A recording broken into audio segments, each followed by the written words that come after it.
August hockey content. Hello friends, Steve Dangle here, and you know the Olympics are soon. 7 months is soon, right? Maybe not, but the Olympics are a lot of fun, and it's fun to talk about who's going to be playing in the Olympics. Because the NHL is finally returning to the Olympics. Now there are some teams that, because of the Four Nation Face-Off, had full best on best rosters, and they give us the best chance to see what they might be icing at the 2026 Olympics. And why not start with the team that won the Four Nation Face-Off, Canada?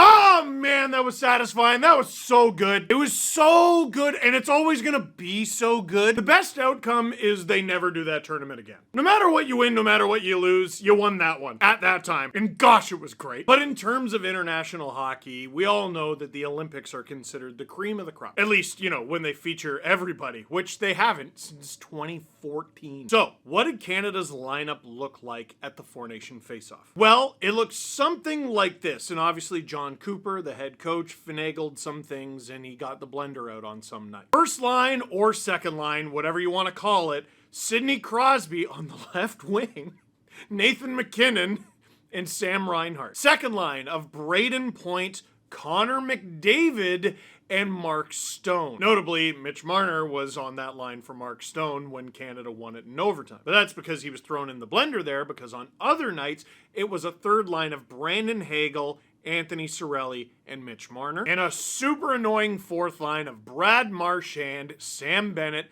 and Seth Jarvis. Travis Konechny being the extra forward. On D, Devon Taves, Cale Makar. Thomas Harley, who was a replacement player, along with Colton Parayko. And I put Anaheim with Drew Doughty. That's autocorrect. Travis Sanheim, with the extras being Josh Morrissey and the injured Shea Theodore. Three goalies, Jordan Binnington, who was the hero of overtime, even though Connor McDavid scored the goal. Team USA could have had 2 or 3. With his backups, Aiden Hill and Sam Montembeault. So, do all of those players who won it for Team Canada make it again? You could definitely make the argument that Canada should be making the fewest changes on account of they won. If it ain't broke, don't fix it. But that gets you in trouble, and that has gotten Canada in trouble in the past. Hey, we know what we're doing, we're super smart, and wow, we didn't even medal. That's a what? Every time the Canadian hockey program gets a little too sure of itself, it ends up biting them. Hopefully it leads to big changes for this year's World Junior team, because oh my goodness. Now, there's one name in particular we should mention when it comes to Team Canada, Alex Pietrangelo. Pietrangelo didn't play in the Four Nation Face-Off, and he got a lot of criticism for it. But he said it's because of the wear and tear on his body, and he wants to focus on winning a Stanley Cup. Well, after the season, it was announced that he's probably going to miss this season, and he may never even play hockey again. So maybe when it comes to a player who's already won an Olympic gold medal on Team Canada, we shouldn't assume he's just lazy and he doesn't feel like it. So the players I mentioned were on the team that won. Obviously, Pietrangelo wasn't there. Shea Theodore got injured. Josh Morrissey didn't end up playing. Who are the guys who have a chance to break into the lineup before we talk about the players who might find themselves on the outside looking in? A few Canadians had preposterous seasons in the NHL to the point where it's incredible they didn't make the team. Nick Suzuki finished 7th among all Canadians in the NHL in scoring last season with 89 points in 82 games. He's a top 10 Canadian scorer in the NHL. The captain of a Canadian team didn't make the Four Nation Face-Off roster. Mark Scheifele finished 8th among Canadians in scoring with 87 points in 82 games. More noteworthy, he had 39 goals, which was second among all Canadians in NHL goal scoring. Tom Wilson is a little further back in terms of points, but he got a lot of noise for the Four Nation Face-Off roster. 9th among Canadians in goal scoring this past season with 33 of them and 65 points. And I want to throw in a few dark horses. Dylan Strome was actually really underratedly unreal last season. 82 points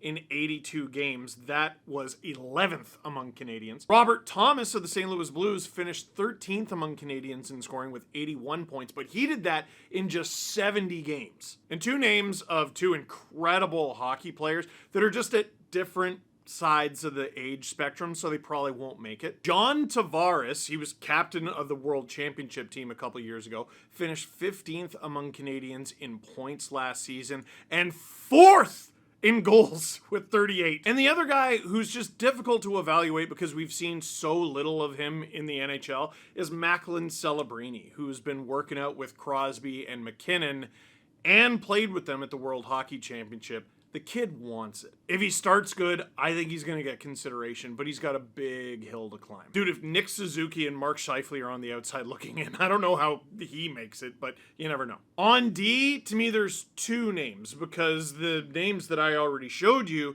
there's already too many. Mackenzie Weegar was one of the highest scoring defensemen among all Canadians, 8 goals and 47 points. Shoots right, which is always fun, but this isn't the NHL and this isn't a salary cap thing. Canada has right-handed guys. Speaking of which, Evan Bouchard. Can I read you my notes for Evan Bouchard? Second among Canadian D in scoring with 14 goals, 53 assists, and 67 points. And is Evan Bouchard compliment and derogatory? Yeah, man. Like, here's the thing with Evan Bouchard. Wild decisions defensively at times. Wild. Truly wild, and at times looks like he's not doing anything. Other times, controls the puck like a wizard person, and will continue to get to play with Connor McDavid because it's Team Canada, so I don't see that being a problem. And he's already one of the top scoring defensemen in Stanley Cup playoff history, and he's only going to climb higher. He's 25 years old. Even if there are things to nitpick in his game, or maybe you don't consider it nitpicking, his offense is so good that it might be worth having him on the roster. Several of the teams, the big teams that are going to be at these Olympics, had players that weren't on their team where you go, how on earth? He's way up there. Could he replace, I don't know, a Drew Doughty who was only playing on the 3rd pair? That one, to me, is maybe the most fascinating name for Canada. Jordan Binnington is going to make this team. I have no doubt whatsoever, but what's hilarious is you could easily have brought 3 other goalies. That was the big thing going into that tournament. Oh my goodness, Canada has no goaltending. Well, the good news, even though they're not necessarily the biggest names, you have options that did really, really well last season. You want a goalie who went 31, 11, and 7 with a .922 save percentage and was nominated for the Vezina Trophy? Okay. Do you want Darcy Kemper? Okay, I want you to think about how your brain reacted to each of those questions.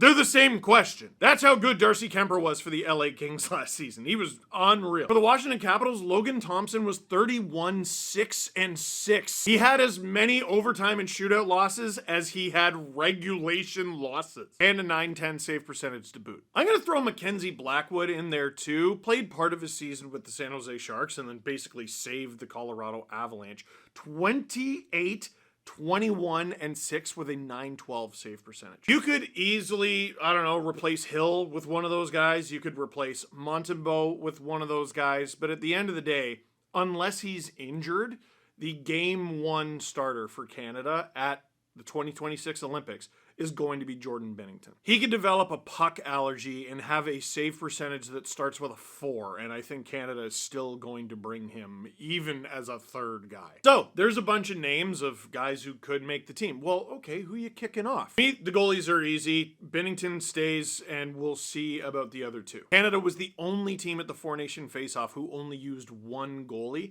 There's more games at the Olympics, so I just don't see that happening again. On D, you're not kicking out Taves, you're not kicking out Makar, because Taves goes with Makar. You're not kicking out Parayko. I don't think you're kicking out Harley, because he was so good, despite only being a replacement player. To me, it comes down to Sanheim, Doughty, and maybe even Morrissey. Theodore, if he's healthy, to me is in. Does that give you room to create a pair that is Theodore Bouchard? Taves Makar, Harley Parayko, Bouchard, Theodore, and who gives a darn what order you put them in? That's a great thing about best on best. Like, you can create like a lines 1 through 4. You can create here's what this line's purpose is, here's what this line's purpose is. Or you could just be like, these are the best players in the world. Oh, so-and-so doesn't have it tonight. I'm going to play him less, and this guy really has it. I'm going to play him more. Up front, Seth Jarvis was really valuable, and I think he's going to be part of the Canadian program for a long time. Is he, like, Man, you're keeping Nick Suzuki and Mark Scheifele out of the lineup. That's so tough. Les Konechny, I just have a really hard time seeing him making it again. I really loved Brandon Hagel's game. He was one of the best even strength performers in the NHL last season. You're not taking him out. There has been some talk about Brad Marchand because of his age. They won! And now him and Bennett play together on the Panthers. Not on the same line, mind you, but they won on the same line at the Four Nation face-off. The Olympics are longer. Here's the thing. He was with the Four Nation team as a depth guy, but as a vet to keep things loose. That was a charged tournament with a lot of pressure, and he kept it loosey-goosey, making all sorts of jokes and doing all the dirty work. The Olympics are like, it's going to be like a 3-week process for these guys in the middle of the season. And did you see, forget the veteran keep it loose role, did you see him in the playoffs? Did you see him in the Stanley Cup final? I don't know how you don't bring him. Sam Bennett is even a guy who I thought was like on the fringes before that tournament began. He scored in the gold medal game, and then he won the Conn Smythe. So up front for Canada, I think there's like one job up for grabs, maybe two. It's entirely possible one or both of Scheifele and Suzuki still don't make it. It's crazy. Or maybe it's not. Let me know what you think in the comment box down below. What do you think Team Canada is going to look like? Now, my friends, that is it for this one. Thank you very much for watching. Click like if you like this video. Click subscribe if you really liked it. Tell all your friends. The Olympics are coming up soon. In terms of months. It's very... Get excited!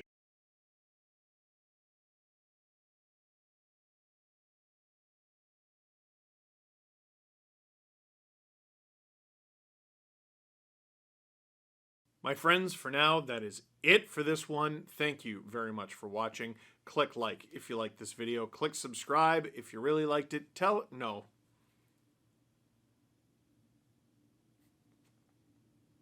Yeah, no, screw it.